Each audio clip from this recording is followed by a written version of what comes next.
ദുൽഖഅദ കടന്നു വന്നപ്പോൾ മഹാനായ നബിയുനാ റസൂലുള്ളാഹി സ്വല്ലല്ലാഹു അലൈഹി വസല്ലം തങ്ങൾ മഹാനായ സയ്യിദുനാ ബിലാൽ റളിയല്ലാഹു അൻഹുവിനെ വിളിക്കുകയാണ്. ബിലാൽ റളിയല്ലാഹു അൻഹുവിനെ വിളിച്ചുകൊണ്ട് പറഞ്ഞു, ബിലാൽ, ഞാൻ ഈ കൊല്ലം ഹജ്ജ് ചെയ്യാൻ ആഗ്രഹിക്കുന്നുണ്ട്. ബിലാലെ, ഞാൻ ഈ കൊല്ലം ഹജ്ജ് നിർവഹിക്കാൻ ആഗ്രഹിക്കുന്നു ബിലാൽ.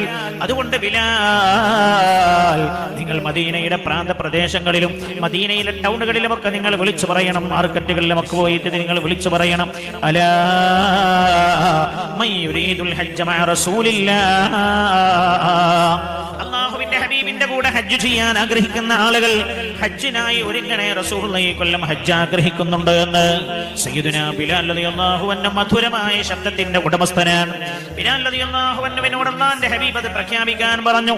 ബിലാൽ റളിയല്ലാഹു അൻഹു മദീനയിലെ എല്ലാ ഭാഗങ്ങളിലും പ്രഖ്യാപനം നടത്തി. സ്വഹാബികൾ ഈ വിവരം അറിഞ്ഞേറെ സന്തുഷ്ടരായി. മഹാനായ നബിയുനാ മുഹമ്മദ് മുസ്തഫ സല്ലല്ലാഹു അലൈഹി വസല്ലം തങ്ങളുടെ കൂടെ ഹജ്ജ് ചെയ്യാനുള്ള അവരുടെ ആഗ്രഹം, അവർ ഹജ്ജിനായി ഒരുങ്ങുകയാണ്. അങ്ങനെ ദുൽഖഅദ 23 മഹാനായ നബിയുനാ റസൂലുള്ളാഹി സല്ലല്ലാഹു അലൈഹി വസല്ലം തങ്ങൾ പരിശുദ്ധ മദീനയിൽ നിന്ന് ഹജ്ജിനായി പുറപ്പെടുകയാണ്. അല്ലാഹുവിന്റെ ഹബീബ് മരണത്തിനായി വഫാത്തിനായി ഒരുങ്ങിയ രീതിയാണ് ഞാൻ പറയുന്നത്. അല്ലാഹുവിന്റെ ഹബീബ് സല്ലല്ലാഹു അലൈഹി വസല്ലം ജീവിതത്തിന്റെ സായം സന്ധ്യയിൽ ഒരു ഹജ്ജ് നിർവഹിക്കുകയാണ്. ദുൽഖഅദ 23 അല്ലാഹുവിന്റെ ഹബീബ് മദീനയിൽ നിന്ന് പുറപ്പെടുമ്പോ റസൂലുള്ളാഹിന്റെ കൂടെ 1,00,000-ഓളം സ്വഹാബികളുണ്ട് ഹജ്ജ് നിർവഹിക്കാനായി. മഹാനായ നബിയുനാ റസൂലുള്ളാഹി സ്വല്ലല്ലാഹു അലൈഹി വസല്ലം മദീനയിൽ നിന്ന് പുറപ്പെട്ടു.